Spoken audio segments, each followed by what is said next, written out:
John Hill of Greenstone Slate Company, and we manufacture roofing slate here in Poultney. Been here since 1955. We're in the Slate Valley, which is in southwestern Rutland County, Vermont.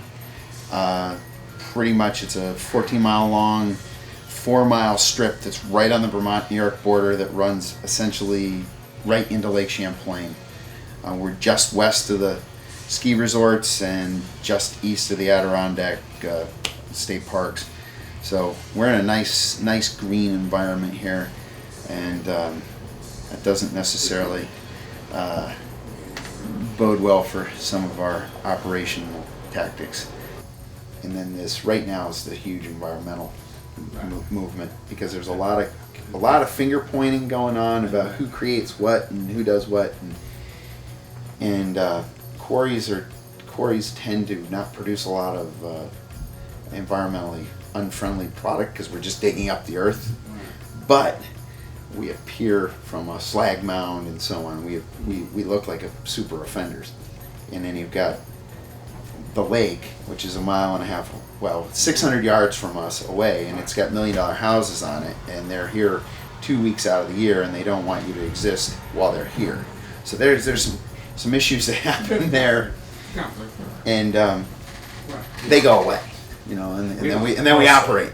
Our employees, when you meet our foreman, they fight with. They're pit bulls. They have to go out every day and fight with guys to get them to do what they want to do. We're in some ways, and I'm not knocking the guys at all because they all work hard, but in some ways we're like a prison with a lot of walls. You get a lot of guys that are. Yeah, it's a last chance. It's a kind of a last chance industry. Right. When I used to come up here as a kid, I feared for my life every day. And I was 13. I was up here. I was like, oh my God, my parents hate my guts, because it was like San Quentin would have been probably safer. It's a lot. It's mining, manufacturing, all lumped together. Most industries that isn't the case. You're either a miner or you're a manufacturer. Extraction. Yeah, extraction. We've got the extraction right straight through to actual selling of the product. And the only thing we don't do is put it on the roof. And that's another complete nightmare. I'd say there's probably 5 or 6 fair-sized producers. Then there's probably another 5 or 6 that are medium-sized producers. And then there's kind of your backyard hooligans that make slate here and there. There's a lot of conflict, mostly with resources, because it's like anything. There's limited resources. So when you're making slate, you don't want your neighbor making slate. I'm just trying to get a sense of what's going on. 98% of all slate company owners, when they first get into work, the very first thing they do is masturbate. Nice. So now, Right.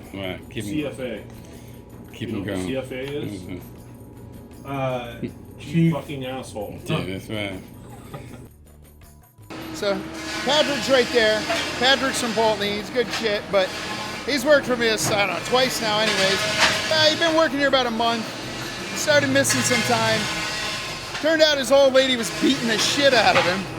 She freaking fractured his arm with a freaking boot. A steel-toed boot. So, home life it's a little odd. And it's really a matter of we run a wire over to it, press a button, boom, goes off. A lot of things can go wrong. And so they have to check continuity, they have to make sure that it's going to go off. The last thing we want in the ground is a bunch of sticks that didn't explode. So, like, he's going to make sure that this thing is wired properly. It's going to fire off, and it's just going to make as big a piece as we possibly can. So you hold this one here. Right. This light will come on. Okay.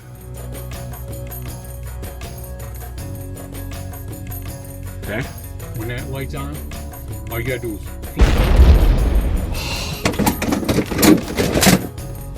son of a bitch. I didn't even push a plunger.